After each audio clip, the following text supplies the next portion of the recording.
दोस्तों आज की इस नई वीडियो में हम जो हमारा चैप्टर 1 है physics second paper BSc part third का। तो जो चैप्टर फर्स्ट का जो नाम है वो है क्रिस्टल संरचना, जिसे इंग्लिश में कहते हैं क्रिस्टल स्ट्रक्चर। तो आज की इस वीडियो में इसके जितने भी न्यूमेरिकल टाइप्स क्वेश्चन हैं या आंकिक प्रश्न हैं वो सारे हम इस वीडियो में आज देखेंगे। यानी जितने भी संख्यात्मक प्रश्न हैं या न्यूमेरिकल टाइप क्वेश्चन हैं जो एग्ज़ाम में पूछे जाते हैं वो हम आज की इस वीडियो में देखेंगे। तो सारे क्वेश्चन जो एग्ज़ाम में पूछे गए हैं और पूछे जाते भी हैं, तो सारे क्वेश्चन वहाँ से लिया गया है। और इसके पिछले वीडियो में मैंने बताया था जो चैप्टर 1 है क्रिस्टल संरचना या क्रिस्टल स्ट्रक्चर, मैंने कितने क्वेश्चन पूछे जाते हैं, यानी अतिलघु उत्तरीय प्रश्न कैसे आते हैं, दीर्घ उत्तरीय प्रश्न कैसे आते हैं।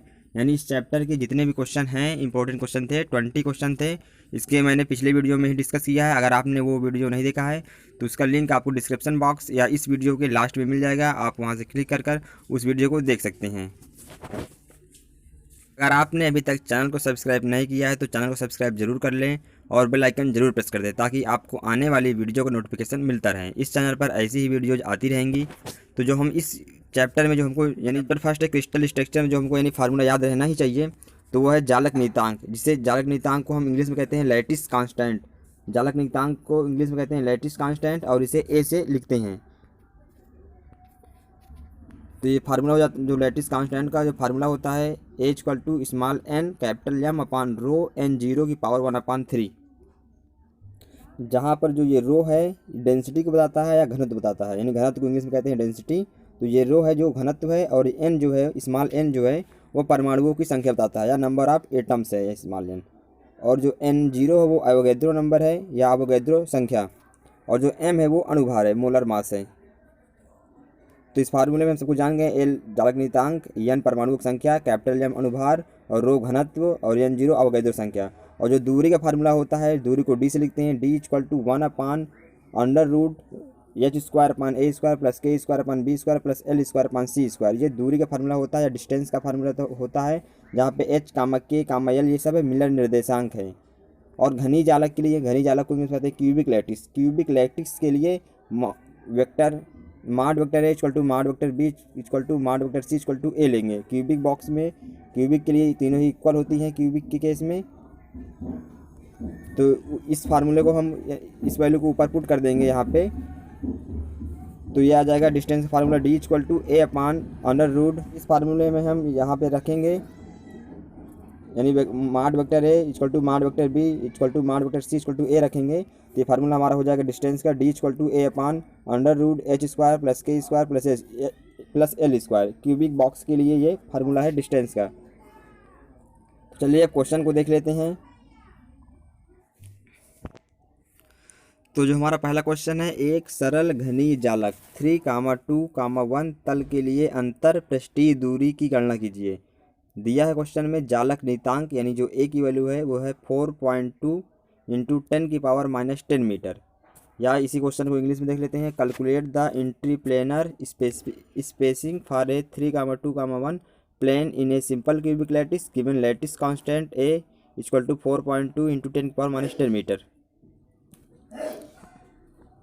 तो अभी हमने फार्मूला देखा था एक सरल घनी जालक के लिए, यानी सिंपल क्यूबिक लैटिस के लिए जो फार्मूला होता है घनी जालक के लिए, घनी जालक या क्यूबिक लैटिस के लिए जो फार्मूला होता है डिस्टेंस का वो D equal to A upon root h² plus के स्क्वायर प्लस एल स्क्वायर होता है। तो यही फार्मूला हम इस क्वेश्चन में लगाएंगे। तो इस फार्मूले में हम जो ए की वैल्यू है लैटिस कांस्टेंट की वैल्यू 4.2 इंटू 10⁻⁻10 मीटर। और जो सरल घनी जालक यानी जो क्यूबिक लैटिस के लिए है, जहाँ पे ये एच की वैल्यू यहाँ पे हम 3 लेंगे, के की वैल्यू 2 लेंगे और एल की वैल्यू 1 लेंगे। तो ये सारे वैल्यू हम फार्मूला में रख कर देखते हैं। जो हमारा फार्मूला है एक बार फिर से लिख देते हैं। जो फार्मूला है distance d h k l equal to A upon root h² plus के square plus L square. Value put करेंगे तो जो हमारा हो जाएगा वो डी एच के स्थान पे हम क्या रखेंगे 3, के के स्थान पे 2, एल के स्थान पे 1। तो जो हमारा डिस्टेंस का जो हो जाएगी वो ए की वैल्यू कितनी है यहाँ पे 4.2 इंटू 10⁻⁻10 मीटर में है, अपान रूट एच स्क्वायर यानी 3 का स्क्वायर तो 9 प्लस के स्क्वायर के यहाँ पे 2 है तो 2 का square 4 plus L square L की वैल्यू यहाँ पे 1 है तो 1 स्क्वायर करेंगे तो आ जाएगा हमारे ये 1। इसको हम लिख सकते हैं 4.2 इंटू 10 की पावर -10 अपान 9 1 10 और रूट 14। इसको जब हम सॉल्व करेंगे तो ये हमारा आ जाएगा इक्वल टू 1.12 इंटू 10 की पावर -10 मीटर, और 10 की पावर -10 मीटर में 1 एंगस्ट्राम होता है तो इसको हम एंगस्ट्राम में लिख सकते हैं 1.12 एंगस्ट्राम। इसका जो आंसर हो जाएगा 1.12 एंगस्ट्राम इसका आंसर होगा। अगला क्वेश्चन है 4.5 एंगस्ट्राम लंबाई के घनी जालक के 2,2,1 क्रिस्टल समतलों के लिए अंतर पृष्ठीय दूरी की गणना कीजिए। इंग्लिश में ये क्वेश्चन है determine the spacing between planes 2,2,1 of a cubic lattice of length 4.5 angstrom.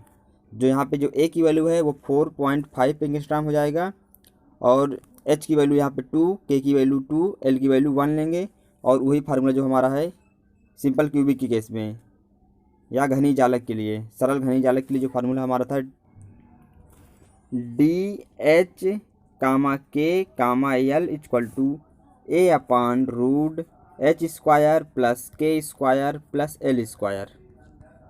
तो इसी फार्मूले में हम ए के स्थान पे 4.5 एंगस्ट्राम रखेंगे और एच के स्थान पे 2, के स्थान पे 2, एल के स्थान पे 1, और इसको हम सॉल्व करते हैं तो हम लिख लेते हैं डिस्टेंस डी 2,2,1 इक्वल टू यहाँ पे ए की वैल्यू है 4.5 एंगस्ट्राम तो इसको हम एंगस्ट्राम में 4.5 रखते हैं, एंगस्ट्राम में है, और रूट एच स्क्वायर 2 का स्क्वायर 4 प्लस के स्क्वायर 2 स्क्वायर करेंगे तो 4 प्लस एल स्क्वायर 1 स्क्वायर करेंगे तो 1 आ जाएगा। तो इसको हम सॉल्व करेंगे तो हमारा ये हो जाएगा 4.5 अपान रूट 9 एंगस्ट्राम में। तो आप इसको सॉल्व करिएगा इसको, यानी 4.5 में से रूट 9 का डिवाइड करेंगे तो हमारा हो जाएगा ये 1.5 एंगस्ट्राम। अगला क्वेश्चन है चांदी का क्रिस्टल जालक घनी होता है। चांदी का घनत्व दिया गया है 10.7 ग्राम प्रति सेंटीमीटर क्यूब होता है। यदि एकक सेल की लंबाई यानी ए की वैल्यू दिया गया है 4.06 एंगस्ट्राम हो तो इकाई सेल में परमाणुओं की संख्या की गणना कीजिए। यानी यहाँ पे जो एन की वैल्यू है एन की वैल्यू निकालना है। यही क्वेश्चन इंग्लिश में है silver crystallizes into cubic lattice density is found to be 10.7 gram per centimeter cube if the unit cell length is 4.06 angstrom. Calculate the number of atoms per unit cell। यानी यहाँ पे हमको n की value निकालना है और density given है, density की वैल्यू गिवन है 10.7 ग्राम पर सेंटीमीटर क्यूब, और जो a की वैल्यू है लैटिस कांस्टेंट की वैल्यू यूनिट सेल की जो लेंथ है 4.06 एंगस्ट्राम। तो जो डेंसिटी का फार्मूला होता है हम इसी फार्मूले से निकालेंगे, जहाँ पे जो ए की वैल्यू है small N capital M upon rho N 0 की पावर 1/3, तो दोनों तरफ क्यूब ले लेंगे तो हम हो जाएगा हमारा ये ए का cube equal to small N capital M upon rho N 0। यहाँ जो घनमूल था वो कट जाएगा, इधर क्यूब हो जाएगा ए का। तो यहाँ से हम डेंसिटी को पक्षांतर करके घनत्व का फार्मूला लिखेंगे यहाँ से। तो फार्मूला हमारा हो जाएगा घनत्व का rho equal to small N capital M upon n0 a की पावर 3। तो इसी फार्मूले में हम वैल्यू पुट करके n की वैल्यू यहाँ से निकालेंगे, यानी परमाणुओं की संख्या यहाँ से कैलकुलेट करेंगे। तो हम डेंसिटी की वैल्यू रखेंगे 10.7 इंटू 10 की पावर 3। यहाँ पे ग्राम प्रति सेंटीमीटर क्यूब में था, इसको हम किलोग्राम प्रति मीटर क्यूब में चेंज करेंगे तो 10 की पावर 3 से मल्टीप्लाई कर देंगे तो ये हमारा हो जाएगा ये किलोग्राम प्रति मीटर क्यूब या मीटर की पावर -3 में आ जाएगा। इक्वल टू स्मॉल एन की वैल्यू हम कैलकुलेट करना है परमाणु की संख्या, तो n इंटू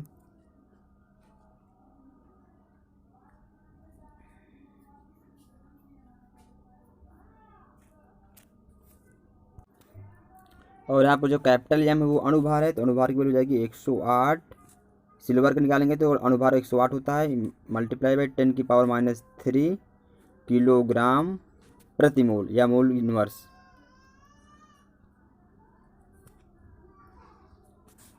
अपान जो एन जीरो वो अवोगैद्रो नंबर है। अवोगैद्रो नंबर जो होती है वो 6.023 इंटू 10⁻23 मोल इनवर्स होता है, इंटू ए की वैल्यू रखेंगे यहाँ पे एंगस्ट्राम में था, इसको हम मीटर में चेंज करेंगे, हो जाएगा 406 इंटू 10⁻12 मीटर, और इसका ए का क्यूब। जब हम इसको सॉल्व करेंगे तो ये वैल्यू जो हमारी आ जाएगी, ये जो एन की वैल्यू निकलेगी वो 4.02 आएगा। तो इसका जो आंसर हो जाएगा 4.02। अगला क्वेश्चन है, नीचे दिए गए मानों से क्रिस्टल की पद्धति ज्ञात कीजिए। तो हमको इसमें कौन सी क्रिस्टल है वो बताना है। तो ए की वैल्यू है 1.2 एंगस्ट्राम, बी की वैल्यू है 1.8 एंगस्ट्राम, सी की वैल्यू है 2.0 एंगस्ट्राम, अल्फा जो एंगल है 40 डिग्री, बीटा है 80 डिग्री एंड गामा की वैल्यू दिया गया है 91 डिग्री। ये क्वेश्चन इंग्लिश में है, from the given data determine the system of crystal. A की value 1.2 angstrom, comma b equal to 1.8 angstrom, comma C equal to 2.0 angstrom, comma alpha equal to 40 degree, comma beta equal to 80 degree, comma gamma equal to 91 degree. तो यहाँ पे जो ए की value है वो B के equal नहीं है। ए की वैल्यू 1.2 एंगस्ट्राम है और बी की वैल्यू 1.8 एंगस्ट्राम है, और सी की वैल्यू 2.0 एंगस्ट्राम है, यानी ए बी सी तीनों ही इक्वल नहीं है। और जिनका एंगल है alpha not equal to beta not equal to gamma not equal to 90 degree, यानी लंबवत नहीं है या परपेंडिकुलर नहीं है। तो ये मिनताक्ष में होता है या ट्राइक्लिनिक सिस्टम में होता है। तो इसका जो आंसर हो जाएगा वो ट्राइक्लिनिक होगा।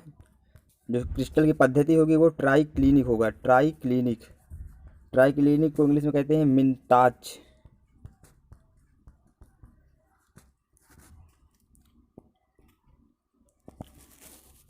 अगला क्वेश्चन है, निम्नलिखित इकाई कोष्ठकों को उचित व्यवस्था में वर्गीकृत कीजिए। तो यहाँ पे जो ए बी सी की वैल्यू है, ये भी तीनों इक्वल नहीं है, यानी a not equal to b not equal to c, और यहाँ पे जो एंगल है alpha not equal to beta not equal to gamma not equal to 90 degree. तो ये भी ट्राइक्लिनिक होगा। तो इसका जो आंसर हो जाएगा मिनताक्ष में होगा। मिनताक्ष पद्धति के अभिलक्षण है, या ये ट्राइक्लिनिक में होगा। मिनताक्ष को इंग्लिश में ट्राइक्लिनिक कहते हैं। इसी क्वेश्चन का सेकेंड क्वेश्चन है, A equal to B equal to 10.73 angstrom, comma C की वैल्यू है 14.3 एंगस्ट्राम, अल्फा बीटा 90 डिग्री है एंड गामा 120 डिग्री है। तो यानी जो ए इक्वल टू बी है और नॉट इक्वल सी, यानी ए बी बराबर है सी की इक्वल नहीं है। और यहाँ पे जो दो एंगल हैं alpha equal to beta equal to 90 degree, यानी दो एंगल 90 डिग्री के हैं या परपेंडिकुलर हैं, और जो एक एंगल है वो 120 डिग्री का है।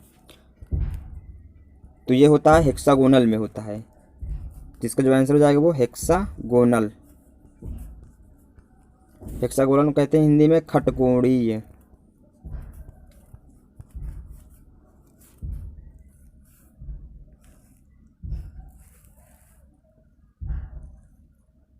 तो ये खटकोणीय क्रिस्टल में होगा। अगला क्वेश्चन है, एक द्विसमलंबाक्ष जालक में A equal to B equal to 2.5 angstrom, comma C equal to 1.8 angstrom है 111 तलों के जालक अंतराल ज्ञात कीजिए। या इसी क्वेश्चन को ऐसे पूछा जाता है, किसी चतुष्कोणीय जालक A equal to B equal to 2.5 angstrom, comma C equal to 1.8 angstrom के लिए 111 तलों की जालक अंतराल प्राप्त कीजिए। तो जालक अंतराल ज्ञात करने के लिए चाहे द्विसमलंबाक्ष जालक में हो चाहे चतुष्कोणीय जालक हो, जालक पर डिपेंड नहीं करता, जो कि इसका जो फार्मूला होता है DHKL इक्वल टू होता है 1/√H² plus K² plus L² तो इस फार्मूला में हम ए की वैल्यू 2.5, बी की वैल्यू 2.5 एंगस्ट्राम, सी की वैल्यू 1.8 एंगस्ट्राम। क्वेश्चन में सी की वैल्यू है 1.8 एंगस्ट्राम और HKL के स्थान पे 111 रखेंगे और इसको सॉल्व करेंगे। तो जब हमारा आंसर आएगा इसी फार्मूले में रख करके जो सॉल्व करेंगे तो इसका जो आंसर आ जाएगा 1.26 एंगस्ट्राम आएगा। आप इसको सॉल्व करना, मैंने इसको सॉल्व किया था, मेरा आंसर आ रहा था 1.26 एंगस्ट्राम। आप भी सॉल्व करेंगे इसी फार्मूले में रखकर ए बी की वैल्यू 2.5 एंगस्ट्राम और सी की वैल्यू 1.8 एंगस्ट्राम और HKL के स्थान पे 1 रख के सॉल्व करेंगे तो इसका जो आंसर आ जाएगा 0.26 एंगस्ट्रॉन ही आएगा। अगला क्वेश्चन है NaCl क्रिस्टल की FCC संरचना होती है। NaCl का घनत्व यानी NaCl सोडियम क्लोराइड की जो डेंसिटी है वो 2.18 ग्राम प्रति सेंटीमीटर क्यूब गिवन है क्वेश्चन में। दो आसन्न परमाणुओं की बीच की दूरी की गणना कीजिए। सोडियम का परमाणु भार 23 और क्लोरीन का 35.5 है, यानी परमाणु भार गिवन है सोडियम का 23 और क्लोरीन का 35.5, और जो NaCl का जो डेंसिटी है घनत्व जो NaCl का वो 2.18 ग्राम प्रति सेंटीमीटर क्यूब क्वेश्चन में गिवन है।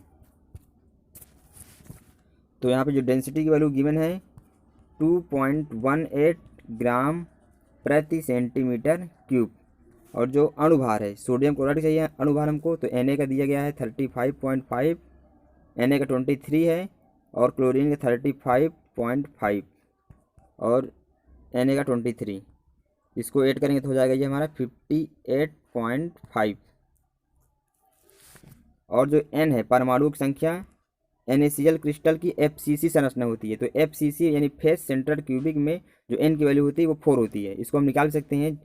तो 8 कोर पर होता है एक इलेक्ट्रॉन, तो 1/8 मल्टीप्लाई बाई 8 इंटू 6 फलक में होते हैं, तो फलक में 6 होते हैं तो 1.2 इंटू 6, इसको हम सॉल्व करें तो ये 4 आ जाएगा। तो यानी जहाँ पे FCC के लिए N की वैल्यू 4 होती है और बॉडी सेंटर क्यूबिक यानी BCC के लिए N की वैल्यू 1 होती है। तो और यहाँ पे जो N है वो अवोगाद्रो नंबर है, अवोगाद्रो नंबर की वैल्यू होती है 6.023 इंटू 10 की पावर 23। तो हम A का cube equal to small n capital M upon rho n इस फार्मूले में रखकर हम A की वैल्यू निकालेंगे। तो ये N की वैल्यू 4 रखेंगे और M जो अणुभार है उसकी वैल्यू 58.5 है और डेंसिटी 2.18 ग्राम प्रति सेंटीमीटर क्यूब। जितनी भी वैल्यू गिवन है सारी वैल्यू हम पुट करके जो इसका आंसर आ जाएगा A की वैल्यू जो आएगी 5.63 इंटू 10 की पावर -10 मीटर आएगा। आप इसको सॉल्व करिएगा तो आंसर जो आएगा 5.63 इंटू 10 की पावर -10 मीटर। अगला क्वेश्चन है FCC जालक वाला एक पदार्थ जिसका घनत्व 6250 किलोग्राम प्रति मीटर क्यूब और परमाणु भार 60.2 है। जालक नियतांक A की गणना कीजिए। दिया है अवोगाद्रो संख्या 6.02 इंटू 10 की पावर 26 किलोग्राम प्रति मोल। यहाँ हमको A की वैल्यू निकालना है। A क्या है? जालक नियतांक। तो जालक नियतांक निकालने के लिए जो फार्मूला होता है A equal to small n capital M upon rho या डेंसिटी है और n अवोगाद्रो नंबर के पावर 1/3। इस फार्मूला में हम n की वैल्यू रखेंगे। FCC है तो FCC के लिए जो n की वैल्यू होती है 4 होती है, परमाणु की संख्या जो होती है 4 होती है और m की वैल्यू क्वेश्चन में गिवन है 60.2, यानी सारे वैल्यू हम पुट करके इसको सॉल्व करेंगे तो जो इसका आंसर आ जाएगा वो 4 एंगस्ट्रॉम आएगा। यानी लैटिस कांस्टेंट जो लैटिस नियतांक जालक नियतांक की वैल्यू है वो 4 एंगस्ट्रॉम आएगा। आप इसको सॉल्व करना इस फार्मूले में रखकर और कमेंट बॉक्स में बताना कि इसका आंसर 4 एंगस्ट्रॉम आ रहा है या नहीं। अगला क्वेश्चन है एक मूल घनीय P जालक में 100 तल का घनत्व ज्ञात कीजिए। दिया है A की वैल्यू जहाँ लैटिस कांस्टेंट A की वैल्यू है 2.5 एंगस्ट्रॉम। यही इंग्लिश में है calculate the density of 100 plane in a simple cubic, यानी जो मूल घनीय को इंग्लिश में कहते हैं simple cubic P lattice given A की वैल्यू 2.5 एंगस्ट्रॉम। या तो यही क्वेश्चन को ऐसे पूछा जाता है एक सिंपल क्यूबिक, यानी जो सिंपल क्यूबिक है ये मूल घनीय को ही इंग्लिश में सिंपल क्यूबिक बोलते हैं। तो सिंपल क्यूबिक जालक में 100 तल के घनत्व की गणना कीजिए। दिया है A की वैल्यू 2.5 एंगस्ट्रॉम। तो सिंपल क्यूब के केस में जो A B C तीनों इक्वल होते हैं, यानी सिंपल क्यूबिक के लिए A equal to B equal to C होता है सिंपल क्यूबिक के केस में। और जो डेंसिटी का फार्मूला होता है density rho equal to D upon A का क्यूब होता है।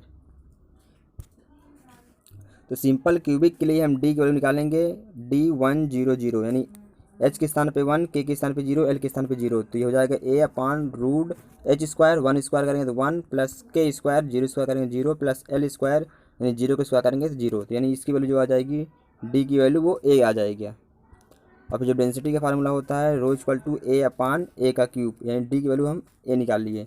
इसको हम सॉल्व करेंगे तो आ जाएगा हमारा 1 अपान A स्क्वायर। तो A की वैल्यू में यहाँ पुट कर देंगे। A की वैल्यू कितनी थी 2.5 इंटू 10 की पावर -10 का होल स्क्वायर। इसको सॉल्व करेंगे तो आ जाएगा हमारा 1.6 इंटू 10 की पावर -19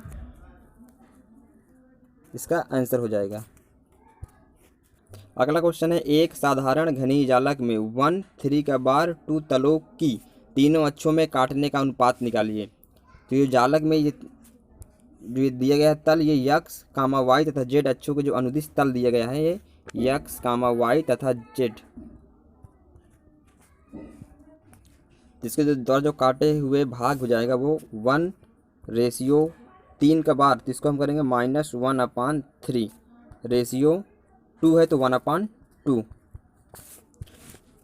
यानी जो काटे हुए जो भाग हो गया वो होगा 1:-1/3। 3 के बार है तो माइनस, अगर 3 के बार नहीं तो सिर्फ 1/3, रेशियो 2। तो दोनों तरफ यानी पूरे में हम 6 का मल्टीप्लाई कर देंगे तो हो जाएगा ये 6:-2:3। तो साधारण घनी जालक में 1 3 के बार 2 तलों की तीनों अक्षों में जो काटने का अनुपात हो जाएगा वो हो जाएगा 6:-2:3। तो इस वीडियो में इतना ही, मिलते हैं आपसे।